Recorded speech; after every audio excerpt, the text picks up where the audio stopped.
स्वागत है NF news पर। मैं हूं आपके साथ रोहित। सीजेपी का प्रोटेस्ट खत्म। अब समझ लीजिए कि जो तस्वीरें थोड़ा बहुत दिख रही हैं, लोग नजर आ रहे हैं, उनके जाते ही पूरा एजेंडा ध्वस्त हो रहा है। पिछले कई दिनों से प्रोटेस्ट चल रहा था। सोनम वांगचुक की तबीयत बिगड़ी, उन्हें एडमिट कराया गया। फिर 20 जुलाई को पूरा प्लान था कि संसद का घेराव करना है, मौका मिलेगा तो तस्वीरें वही दिखानी है जो बांग्लादेश में दिखी, श्रीलंका में दिखी और नेपाल में दिखी। लेकिन प्रशासन ने मुस्तैदी के साथ काम किया और फिलहाल जंतर मंतर से तंबू उखाड़े जा रहे हैं, जगह खाली कराई जा रही है। लेकिन इससे हासिल क्या हुआ, क्या मिला, क्या घाटा रहा, इस पर चर्चा करने के लिए मेरे साथ डॉक्टर महिम तिवारी, असिस्टेंट प्रोफेसर यौगिक साइंसेस मौजूद हैं। बहुत बहुत स्वागत है सर आपका एनएफ न्यूज पर।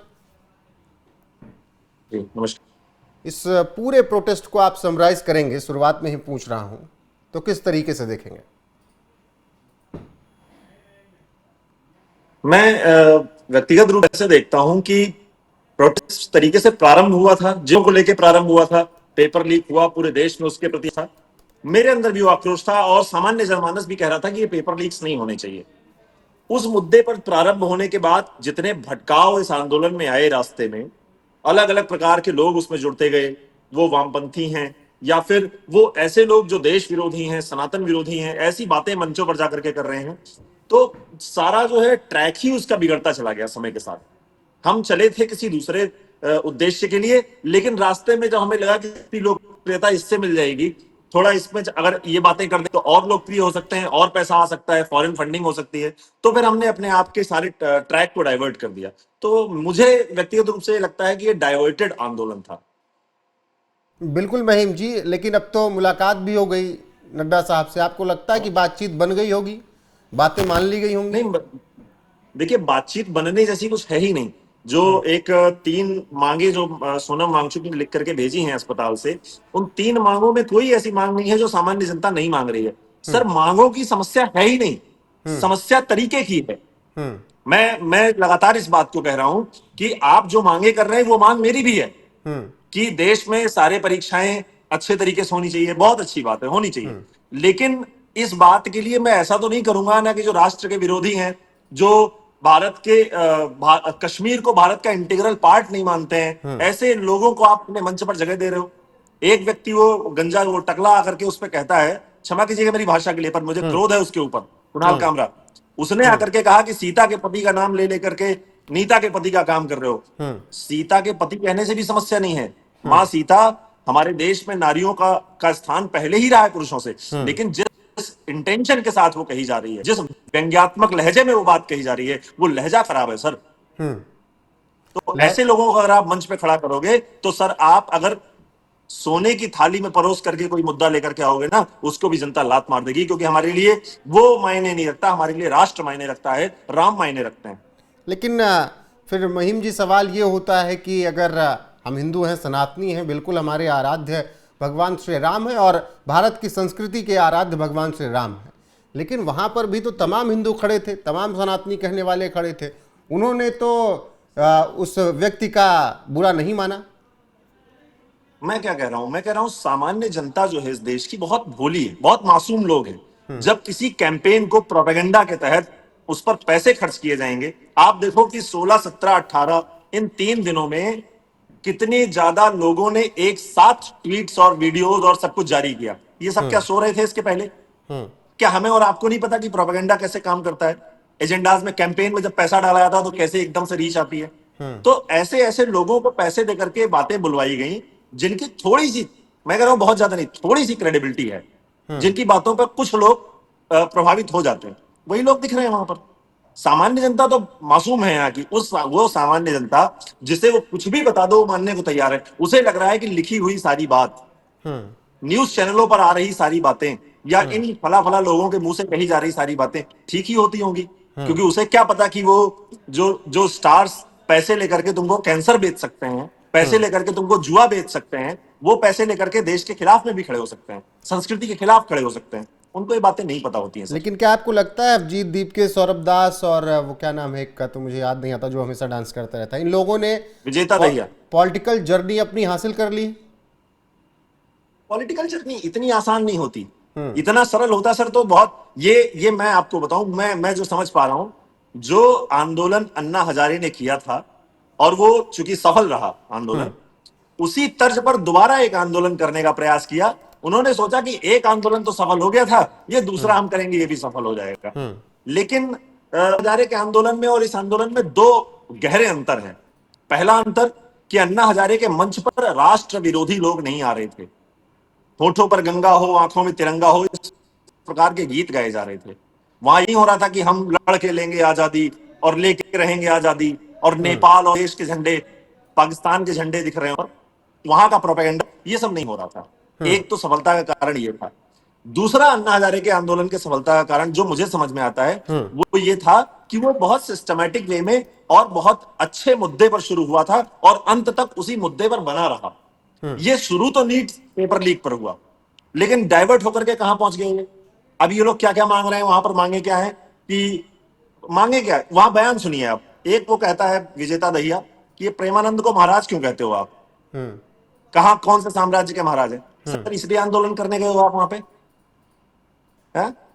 बहुत सारे लोगों को हम मांगे तो ये सबने पूछ लो सुनी उनको कि साहब क्यों कहते 370 हो? इस देश में दोबारा लग जाना चाहिए जम्मू कश्मीर में, ठीक है। हम लेके रहेंगे आज़ादी, बस नाम रहेगा अल्लाह का।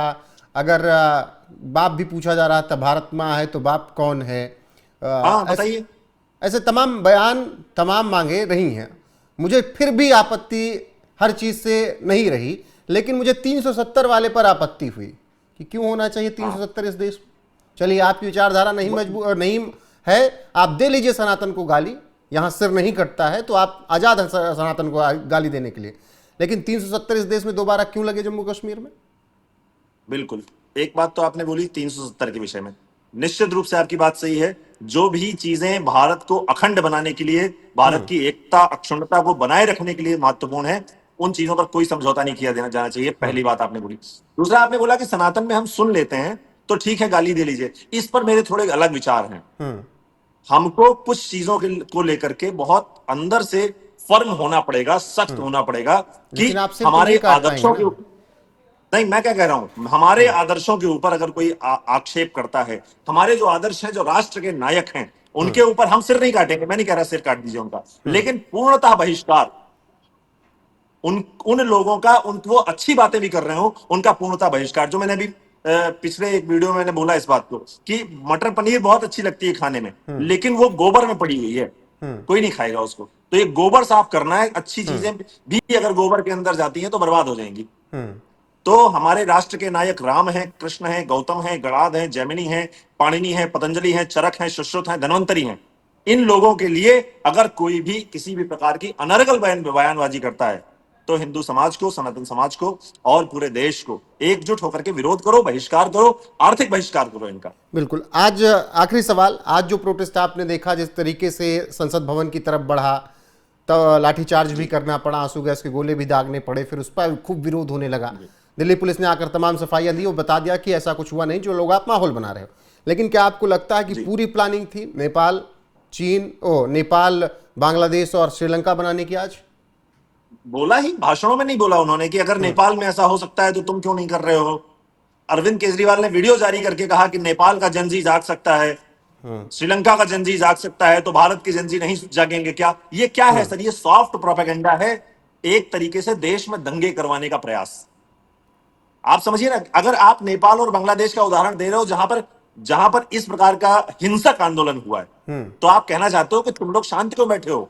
रामलीला मैदान में इतने शांति से अनशन मत करो, निकलो, धरने पर जाओ और धरने के साथ साथ हथियार उठाओ, घुस जाओ प्रधानमंत्री के आवास में, घुस जाओ, प्रधानमंत्री के कपड़े निकाल करके, जैसे वहां पर बोला कि आमार वो क्या नाम है उनका, बांग्लादेश की मुख्यमंत्री जो थी, हाँ, शेख हसीना के कपड़े लेकर के, उनके अंतर वस्त्र लेकर के बाहर लहरा रहे थे, तो घुस जाओ प्रधानमंत्री के आवास में। ये एक सॉफ्ट, अब ये सीधे तो बोल नहीं सकते क्योंकि इन्हें भी पता है कि मैं बोल दूंगा तो फंस जाऊंगा, जनता करेगी, फंसे तो मरे, उससे क्या मतलब है इनको? जनता जो घुसेगी, लाठियां चलेंगी, गोलियां चलेंगी, जनता मरेगी, इनके घर का क्या जा रहा है? इनके बेटे थोड़े जा रहे हैं अनशन करने। वही मैं पूछ रहा था कि एजेंडे की। अब एक सवाल यहाँ मैम जी और आ गया, जब आपने ऐसी बात कही कि लगातार ये लोग कहते रहते हैं कि भाई बीजेपी के नेता का तो लड़का वहाँ पढ़ रहा है, वहाँ पढ़ रहा है, उसका नेता का लड़का तो वहाँ पढ़ रहा है। और आज जब प्रदर्शन हो रहा है, या जब मान लीजिए कि राम मंदिर के लिए आंदोलन हुआ तो कहा गया कि कितने नेताओं के बच्चे वहां पर पहुंच गए, या कितने नेताओं के बच्चे बॉर्डर पर खड़े हैं बीजेपी के जो देश की सेवा कर रहे हैं।